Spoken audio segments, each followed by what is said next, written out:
Hi! అందరూ బాగున్నారా? నేనైతే సూపర్‌గా ఉన్నాను. మనకెక్కడ లేని కోరికలన్నీ వస్తాయి కదా! అట్లానే ఆలు పరాటా తినాలనిపించింది. ఇంకా లేట్ చేయకుండా అయితే ప్రాసెస్ స్టార్ట్ చేసేసాననమాట. సో, చేసిన తర్వాత టేస్ట్ అయితే అద్దిరిపోయింది. మీరు కూడా ట్రై చేయండి. నేను ప్రాసెస్ అయితే చూపించేస్తాను.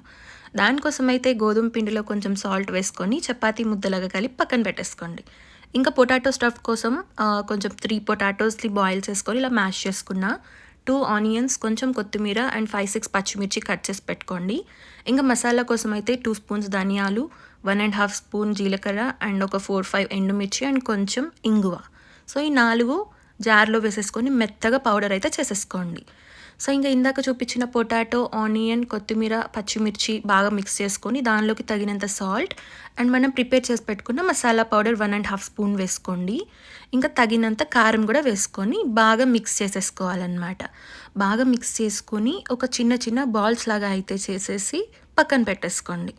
సో, ఇంకా మనం చపాతీ ముద్ద అయితే ముందు రెడీ చేసి పెట్టేసుకున్నాం కదా! దానిలో మనం ఇప్పుడు ప్రిపేర్ చేసుకున్న పొటాటో బాల్స్‌నైతే దాని లోపల పెట్టుకొని ఇలా మొత్తం కవర్ చేసేసుకోవాలి వీడియోలో చూపిస్తున్నట్లు.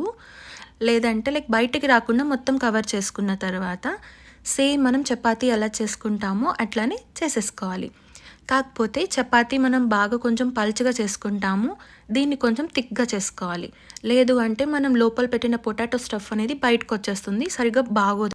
ఇంకా వీడియోలో చూపిస్తున్నట్లయితే చపాతీ మనం ఇదే థిక్‌నెస్‌తో చేసుకొని, ఇంకా సేమ్ మనం చపాతీ ఎలా అయితే కాల్చుకుంటామో అట్లా పెనం మీద పెట్టేసుకొని కొంచెం మీడియం ఫ్లేమ్‌లో చపాతీ అదే మనం చేసుకున్న పరాటా మీద కొంచెం ఘీ గానీ, లేదంటే ఆయిల్ గానీ, సో, ఈ రెండిట్లో ఏదైనా యూజ్ చేసుకోవచ్చు. ఇది కంప్లీట్‌గా ఎవరి చాయిస్ వాళ్ళది.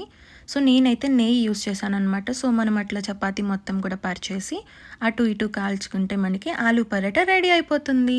చూడండి ఎంత బాగుందో చూడడానికి. టేస్ట్ కూడా చాలా బాగుంది. సో, మీరు కూడా ట్రై చేసి ఎట్లా ఉందో కామెంట్ చేయండి. వీడియో నచ్చితే లైక్ చేయండి, షేర్ చేయండి, ఫాలో చేయండి.